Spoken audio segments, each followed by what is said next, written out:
em nome de Jesus. Amém?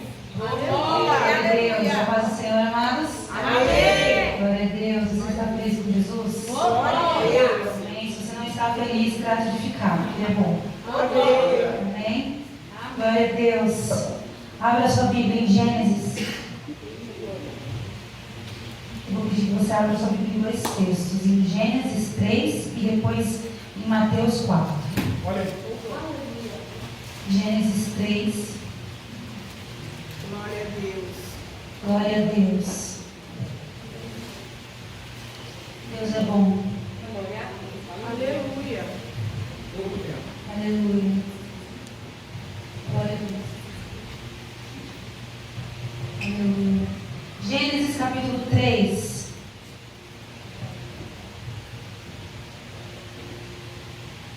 Verso 1. Gênesis 3:1.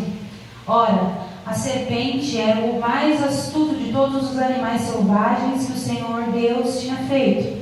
E ela perguntou à mulher: foi isso mesmo que Deus disse? Não comam de nenhum fruto das árvores do jardim? 2. Respondeu a mulher à serpente: podemos comer do fruto das árvores do jardim. Mas Deus disse: não comam do fruto da árvore que está no meio do jardim, nem toquem nele, do contrário vocês morrerão. 4. Disse a serpente à mulher: certamente não morrerão. Deus sabe que no dia em que dele comerem, seus olhos se abrirão, e vocês, com Deus, serão conhecedores do bem e do mal.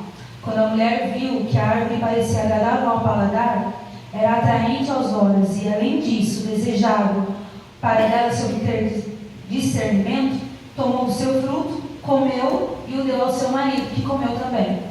Os olhos dos dois se abriram e perceberam que estavam nus. Então juntaram folhas de figueira para cobrir-se. Agora abra sua Bíblia em Mateus capítulo 4. Glória a Deus. Glória a Deus. Mateus capítulo 4. Glória a Deus.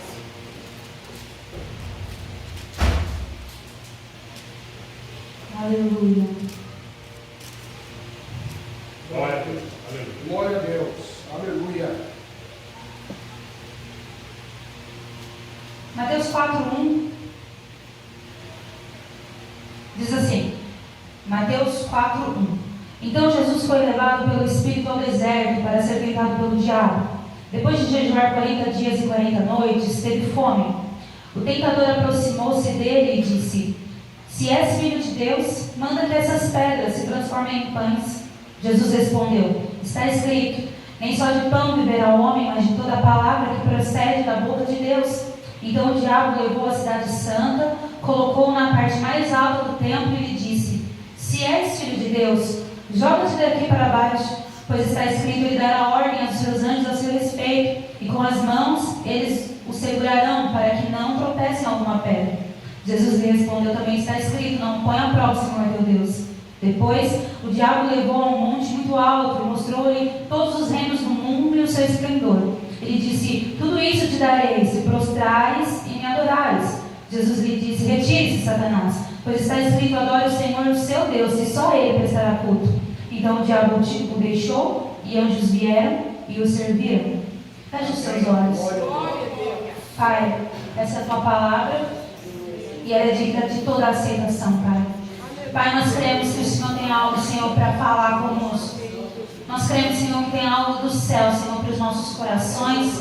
Algo, Senhor, que vai alimentar a nossa vida e nos edificar, Pai. Obrigada, Senhor, pela vida de cada um que está aqui, Senhor, pela vida de cada um que conseguiu chegar, Senhor, mesmo com batalhas, mesmo com dificuldades, Senhor. Obrigada, Senhor, porque eu estou aqui, Senhor, diante de uma semana, Senhor, tão turbulenta, em que o inimigo tentou de tudo para calar a minha voz, Senhor. Mas eu estou aqui para declarar a tua palavra, para pregar o teu evangelho, Senhor, e para ser porta-voz daquilo que o Senhor ministrou ao meu coração, Pai. Pai, que os nossos ouvidos estejam atentos agora, Senhor, à ministração da tua palavra. Que o Senhor abra, Senhor, o nosso entendimento, o nosso discernimento, Senhor, para que nós possamos, Senhor, absorver tudo, Senhor, que vem da tua boca, Pai, em nome de Jesus. Amém? Você pode se sentar? Em nome de Jesus. Aleluia. Essa semana foi uma semana difícil. Mas eu sabia que eu estaria aqui, independente de tudo. Quando Deus fala, Ele cumpre, não é? E às vezes o inimigo faz gracinha Mas ele que fica com as gracinhas dele, né? O Senhor tem ministrado muito ao meu coração nesses últimos dias sobre as vozes que nós ouvimos. E foi muito engraçado, porque no dia que o Senhor me deu o início dessa mensagem, foi uma quinta-feira, e nós estávamos orando e terminando de orar. A minha mãe sempre pergunta se alguém quer falar alguma coisa e tal. E eu não sei qual era o assunto, um foi pegando gancho no que, né, Deus estava mostrando, o outro e tal. E eu lembro que a Paula Fernanda falou, né, das vozes, e ela falou da serpente, que a mulher deu voz à serpente, depois Jesus no deserto. Eu lembrei, falei, nossa, tarde, eu rabisquei, eu só fiquei quieta assim. Falei, nossa, como que Deus vai confirmando as coisas, né? E eu tenho meditado nisso, sabe? A voz do inimigo, o que o inimigo tenta fazer.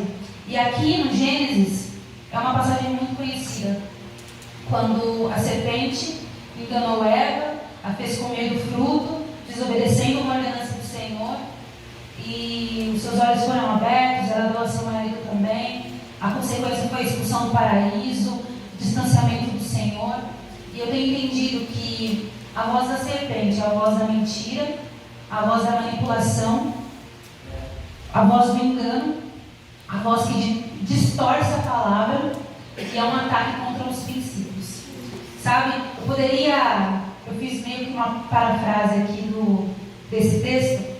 Se fosse nos dias de hoje, né, a serpente perguntaria assim: foi isso mesmo que Deus disse? Que o crente não pode aproveitar a vida, tem que viver ranzinza, não pode sorrir, porque ser muito feliz é pecado e vai para o inferno? E aí eu imagino a mulher falando: não, a gente pode aproveitar a vida, a gente pode sorrir, a gente pode ser feliz, a gente só não pode pecar, porque senão a gente vai para o inferno. E aí eu imagino a serpente, né? Não, certamente você não vai para o inferno só porque você aproveitou a vida, né? Deus é bondoso, Ele não vai mandar as pessoas para o inferno só porque estão felizes, né? Deus é misericordioso, então faça o que está no seu coração, faça o que te faz feliz, siga o seu coração, seja feliz. E essa é o que o inimigo tem falado, ele tem distorcido a palavra. Eu tenho entendido que a maior arma que nós temos contra a voz do inimigo é conhecendo a verdade, conhecendo a voz do Senhor. Porque se lá no jardim o inimigo usou a serpente para enganar Eva, e depois ele teve a audácia de ir no deserto e tentar o próprio Deus, o próprio Jesus, quem somos nós? Né? Se nós não estivermos unidos à palavra da verdade, se nós não estivermos unidos com os ouvidos sensíveis à voz do Espírito Santo, nós também seremos enganados pelo inimigo, pela serpente. E é engraçado também, porque o Senhor falou assim, o Senhor fez todo tipo de árvore agradável aos olhos, bonitos aos olhos, mas a única árvore que não podia comer parecia que era a árvore mais bonita, né? E às vezes é assim, e é isso que o inimigo faz. Ele nos faz pensar que o pecado é sempre melhor, é mais gostoso, aquilo que ele fala que não pode, aquilo que não é permitido parece que é o que seduz. Você pode fazer tudo, mas aquilo que não é permitido parece que seus olhos brilham naquilo. E essa tem sido a estratégia do inimigo. E em Mateus 4, é interessante perceber que antes da tentação de Jesus, no seu batismo, o que o Senhor falou para ele foi, e disse, aqui em Mateus está dizendo assim, no verso 17 do capítulo 3: então uma voz do céu disse: esse é meu filho amado, de quem me agrada. E depois o inimigo aparece para ele, para Jesus, e ele fala assim: se tu és filho de Deus. E eu entendo que essa tentação, esse ataque, é um ataque à nossa identidade. Era isso que o inimigo estava fazendo. Ele estava atacando a identidade de Jesus. Olha, se você é filho de Deus, Deus tinha acabado de falar que ele era filho dele. E agora o inimigo está falando: mas se você é, então tenta ele. Mas se você é, sabe? E nos dias de hoje eu entendo que é a mesma coisa. Quando a gente não sabe o que é, quando a gente não tem do Pai a clareza de quem nós somos em Deus, o inimigo vai nos seduzir com mentiras. Ele vai dizendo: olha, você é um fracassado. Olha, ninguém vai para frente da sua família. Olha, ninguém teve sucesso na sua família, então você também não vai. Olha, quem você pensa que é? Ah, porque você é mais um. E se a gente for pegando as mentiras de Satanás, a gente vai caindo em tentação. Então nós precisamos ter clareza e certeza de quem nós somos. Quem o Senhor diz que nós somos, não é? E Glória a Deus. diante dessas vozes do inimigo, mentiras que ele lança, eu tinha feito até uma lista de algumas mentiras que eu tenho visto nos dias de hoje, propagado muito. E para cada mentira dessa tinha um texto bíblico básico. Mas aí o Senhor falou para mim, e depois eu ia falar sobre a voz do Senhor. E o Senhor falou para mim, não, fale sobre a minha voz. Aleluia. Fale sobre como é ouvir de Deus, porque às vezes a gente fica atacando muito a mentira e dando ibope para aquilo que é mentira. E tem uma frase da pastora Viviane Martinello que ela fala assim, quando você vê um prédio torto, você não precisa apontar para todo mundo e falar assim, olha, aquele prédio está torto, olha só aquele prédio torto. Não, basta você construir um prédio reto, né? Do lado. E aí todos vão ver que aquele está torto, porque esse está reto. Então, se nós queremos vencer o inimigo, mais do que lutar com as nossas armas, nós podemos ouvir a voz do Senhor e fazer com que essa voz crie dentro de nós raízes tão profundas e tão firmes, que a verdade seja estabelecida. E diante dessa verdade, o inimigo já não tem mais vez, o inimigo já não tem mais lugar nenhum. E diante disso eu gostaria de falar como discernir a voz do Senhor. Diante de tantas vozes, diante de tantos ataques, de tantas mentiras do inimigo, como eu discerno a voz do Senhor? E o primeiro ponto é em João 8,47, que é: quem é de Deus, ouve a voz dele. Em João 8,47 diz assim: aquele que pertence a Deus, ouve o que Deus diz. Vocês não ouvem, porque não pertencem a Deus. Esse tem sido uma base para a minha vida. Todas as vezes que eu não consigo, eu até tenho falado isso com algumas pessoas, né? Quando eu não consigo ouvir a voz do Senhor, ou discernir a direção que o Senhor está tomando, é porque eu preciso tomar cuidado com alguma coisa. O que o Senhor Jesus estava falando aqui? Ele estava falando para aqueles discípulos, para aquelas pessoas. Ele começou a falar que ele era o caminho, que ele era a luz do mundo, e as pessoas estavam atormentadas por aquela palavra, e os inimigos dele queriam prendê-lo. Então, enquanto eles estavam fazendo bem, ele estava curando e pregando a mensagem, os inimigos queriam prendê-lo. E ele começa a falar: olha, vocês. E eles começaram a falar: porque a gente é filho de Abraão, porque não sei o quê, e quem você pensa que você está falando que você é filho de Deus, e qual é aquele conflito?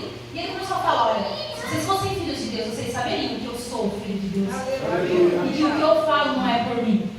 Mas se vocês fossem filhos de Deus, vocês fariam o que o Senhor quer. Quem é filho de Deus faz o que Deus quer. Agora, como vocês é filho, como vocês são filhos do diabo, vocês querem matar, vocês estão fazendo a vontade dele. O que eu quero dizer com isso? Como nós sabemos que nós somos de Deus? Quando nós fazemos a vontade dele. Quando nós andamos em obediência, é porque nós somos de Deus, nós estamos provando que nós somos de Deus. Qual a consequência disso? Nós somos de Deus, nós ouvimos sua voz, nós obedecemos, ele fala conosco. Aleluia. Como saber se eu sou de Deus? Quando eu obedeço. Se eu obedeço, eu sou dele. E assim, eu consigo ouvir a voz dele. Então esse é o primeiro passo. E é o que eu falo, às vezes eu fico meio perdida com o Senhor. Qual é a direção que eu tenho que tomar? E às vezes você fica orando e orando, não sei se você já passou por isso na sua vida. E você quer uma resposta, parece que não vai. O que o Senhor quer dizer com isso? Ele está dizendo assim: pare, veja onde você falhou, conserte e aí continue. Depois a gente quer continuar na caminhada e o Senhor fala assim: vai para a direita. Aí você não vai, você vai continuar reto. E aí depois você fala assim: Senhor, para onde eu devo ir? Sendo que o Senhor já tinha falado: eu falei para você virar à direita lá atrás, né? Então agora você para onde eu errei, o que eu fiz de errado, onde eu não dei ouvido à voz do Senhor, e faz o caminho, e aí sim, o Senhor pode falar. Né? Porque nós somos dele, nós obedecemos e nós ouvimos a voz dele. Amém? Aleluia. Em segundo lugar, a voz dele nos mostra quem somos, ele nos conhece, ele nos vê. Em João 1,47. Aleluia. O Senhor chama Felipe e Natanael. E João 1,47 diz assim: ao ver Natanael se aproximando, disse Jesus: aí está um verdadeiro israelita, em quem não há falsidade. Perguntou Natanael: de onde me conheces? Jesus respondeu: eu ouvi quando você ainda estava debaixo da figueira, antes de Felipe o chamar. Então Natanael declarou: mestre, tu és o Filho de Deus, tu és o Rei de Israel. Jesus disse: você crê porque eu disse que te vi debaixo da figueira? Você verá coisas maiores do que essa. Aleluia. Sabe? Por que Natanael declarou aqui que ele era o Filho de Deus? Porque Jesus havia declarado algo que ninguém sabia. Onde ele estava, eu não sei o que Natanael estava passando nesse momento, mas na hora que Jesus fala: você é um verdadeiro israelita em quem não há falsidade. Essas palavras encontraram nele um lugar de verdade. Talvez Natanael fosse alguém que era incompreendido, ou até julgado como falso, não sei. Mas naquele momento, aquelas palavras chamaram a atenção de Natanael. Olha, esse homem só pode ser o Filho de Deus, porque ele fala de algo que ninguém sabe, que ninguém conhece. Ele me viu antes de Filipe me chamar, em um lugar onde ninguém me via. E talvez ali debaixo da figueira ele estava sozinho.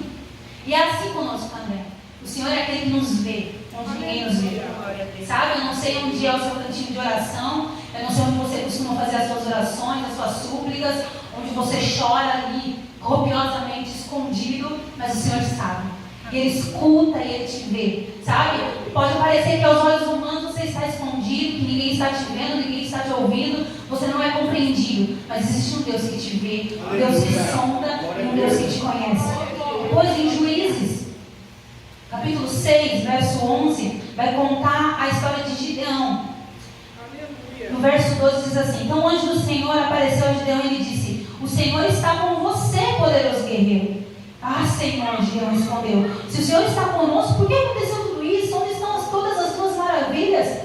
Verso 14: com a força, o Senhor se voltou para ele e disse: com a força que você tem, vá libertar Israel das mãos de Midian. Não sou eu quem está te enviando?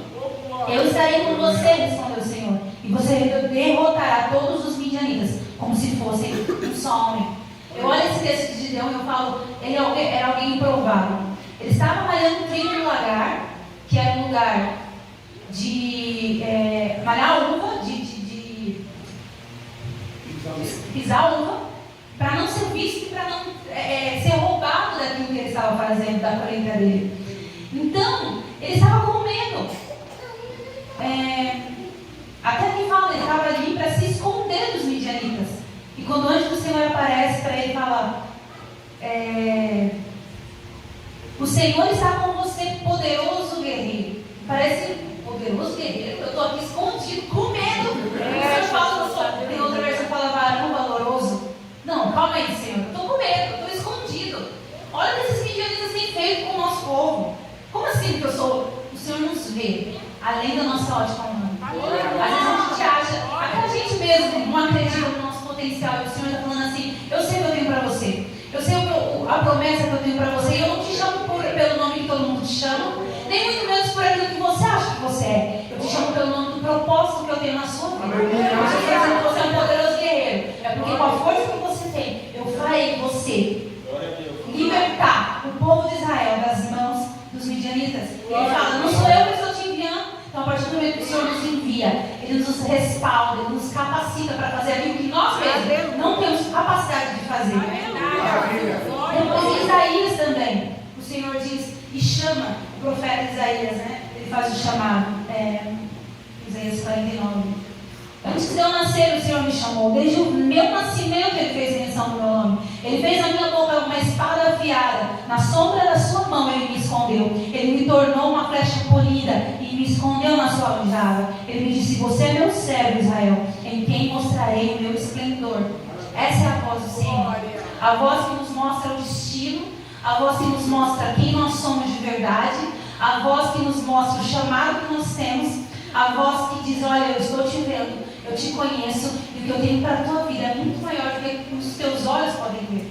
Então, como eu sei se essa voz que fala sobre mim é do Senhor ou do inimigo? A voz do Senhor sobre nós é sempre mais do que a gente vê, mais do que as pessoas falam de nós, maior do que a nossa realidade. E o inimigo, ao contrário, ele sempre vai falar menos. Olha, quem você pensa que você é? Porque você não é ninguém. Lembra da sua família? Quem você acha que você vai ser? Ah, porque você acha que você vai conquistar alguma coisa? Não, quem autoridades do Senhor a nosso respeito, Aleluia. para a gente lutar contra a voz do inimigo. Em terceiro lugar, a voz dele fala sobre mim, o que eu tenho feito. Em João 4:28. Os três Aleluia. Aleluia. Glória a Jesus. João 4:28 diz assim: então, Jesus e a mulher samaritana. Então, deixando seu cântaro, a mulher voltou à cidade e disse ao povo: venham ver um homem que disse tudo o que eu tenho feito. Será que ele não é o Cristo? No verso 39, muitos samaritanos daquela cidade creram por causa do seguinte testemunho dado por aquela mulher: ele me disse tudo o que eu tenho feito. Assim, quando se aproximaram dele, os samaritanos insistiam que ele ficasse com eles, e ele ficou 2 dias. E por causa da sua palavra, muitos outros creram. Glória a Deus. É interessante que em todo o discurso daquele poço de Jesus com a samaritana, você percebe que ela estava endurecida. Talvez ela fosse uma mulher muito sofrida da vida, pela vida que ela vivia, né? E as pessoas julgavam muito ela, e até o horário que ela estava ali pegando água era uma altura do dia que ninguém estava ainda. Então ela estava ali justamente para não encontrar ninguém, para não ser julgada pelas pessoas. Então você vê que, a princípio, na conversa dela com Jesus, ela estava meio, com o pé atrás, meio durona. Mas na hora que Jesus fala: olha, vai lá e chama o seu marido, ela fala assim: olha, não tem marido. Ele fala: ó, desiste dele, porque você já tivesse não sei quanto, que você tem é seu. E ela, o que ele está falando, ninguém sabe. Ele me falou tudo o que eu tenho feito.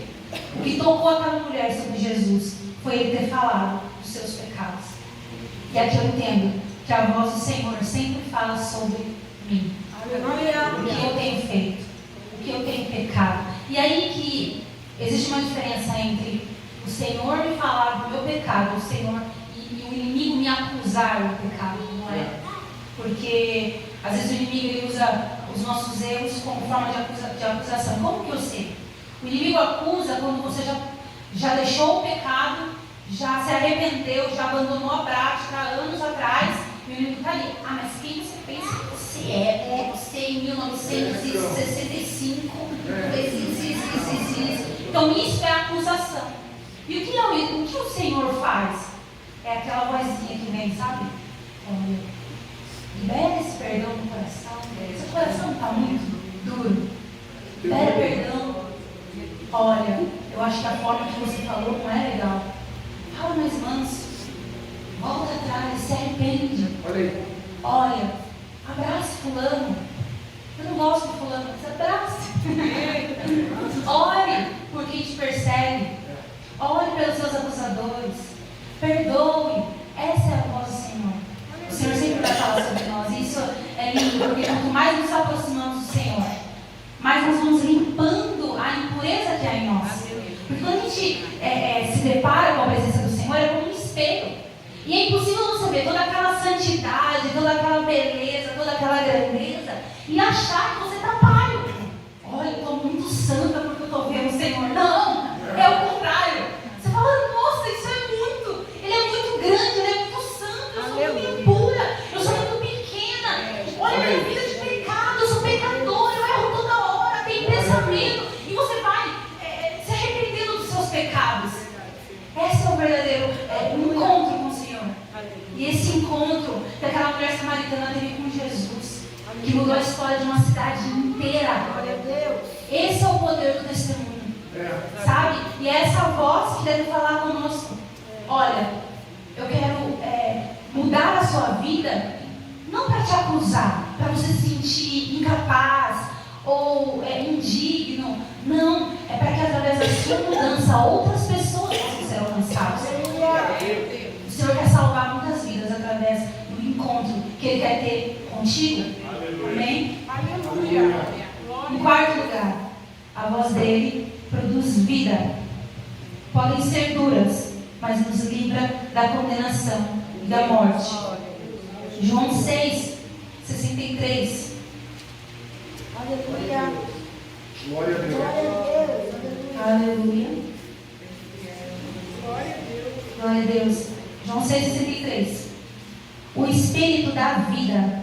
A carne não produz nada que se aproveite. As palavras que eu lhes disse são Espírito e vida. Contudo, alguns de vocês que não creem. As palavras de Jesus produzem vida. E às vezes a gente acha que as palavras para produzir vida, né, são as palavras de olha, eu tô com você, eu te amo, olha. Mas na maioria das vezes, palavras que produzem vida são palavras que nos livram do inferno. E as palavras que nos livram do inferno geralmente não são tão macias, são duras, mas nos levam à vida. E é aqui, Jesus estava falando nesse texto, para aquela multidão, uma multidão acompanhava: olha, eu sou o caminho, olha, eu sou o pão da vida. E aquelas pessoas começaram a falar assim: nossa, ele faz bastante milagre, ele é famoso, ele é um influencer muito conhecido, mas dizer que ele é um pão que desceu do céu, tá pesado, não aguento. Ai, ó, tchau. Quando ele voltar a fazer milagre, vocês chamam, filma, faz um ao vivo que a gente vem.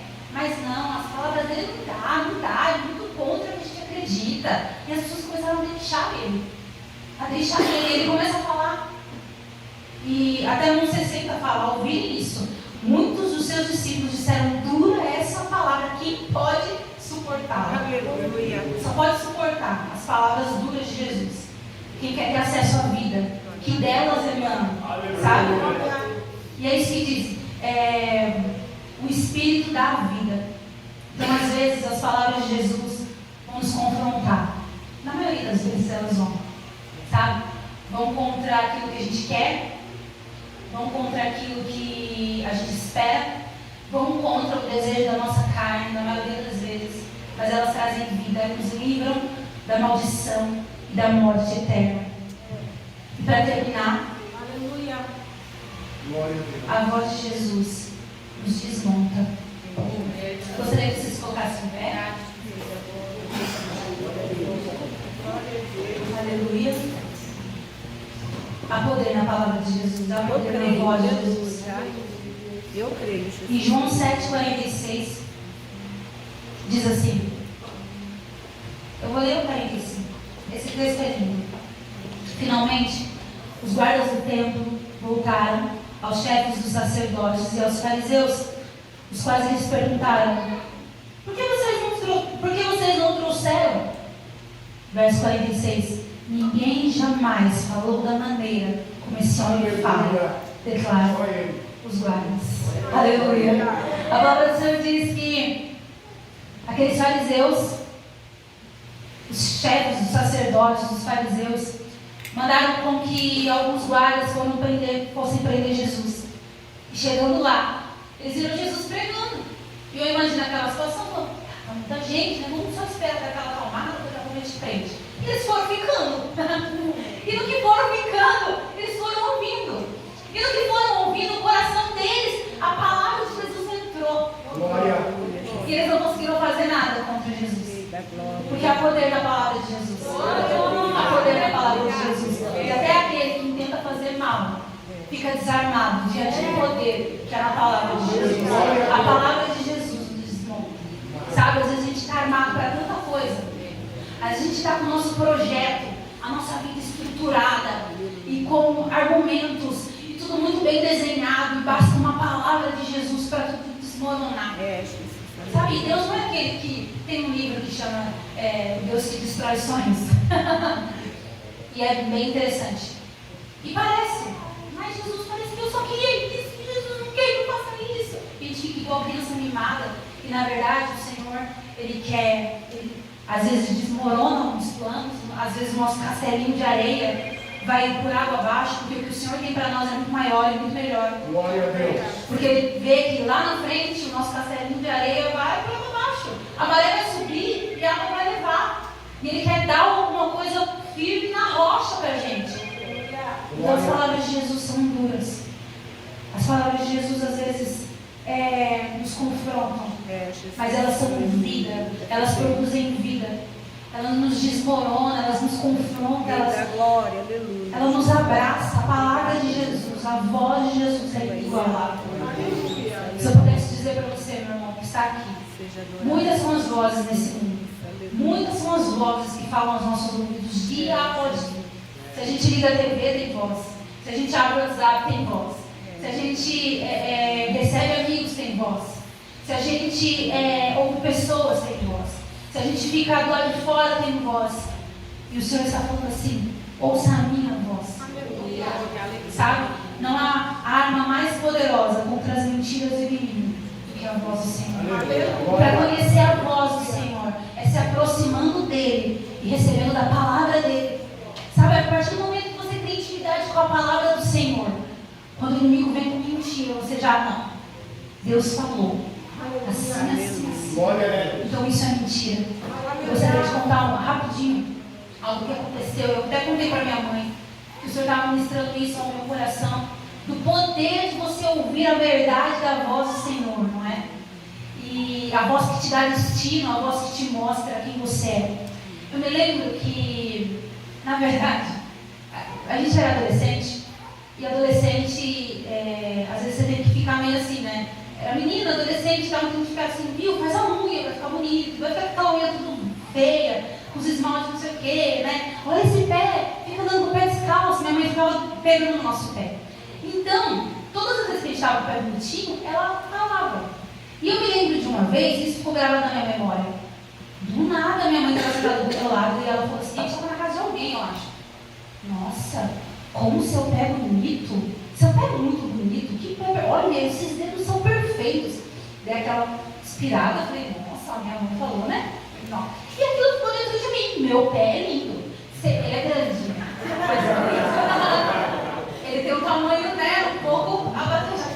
E aquilo dentro de mim ficou. Eu nunca precisei perguntar: mas você acha que meu pé é bonito? Mas o que você acha do meu pé? Ah, mas será que meu pé... Dentro de mim, meu pé é maravilhoso. Beleza. Tempos atrás, eu acho que eu estava meio que calminho por fazer. Acho que foi um desafio que a gente fez de emagrecimento. E cada uma tinha que postar a foto do peso, né, em cima da balança. Aí, todo mundo mandou no grupo, uma pessoa foi passando as fotos e falou assim: nossa, que pé é esse? Que pé horrível. Só deu aquela olhadinha assim, ó, e ela estava falando do meu pé. Só que na hora, sim, meu pé é maravilhoso. Eu deixei passar. Falei assim: a minha unha tá meio... Já faz uns dias já que eu fiz, não sei o quê. E ela começou a rir, porque meu pé era feio. E dentro de mim eu só falei assim: não é seu.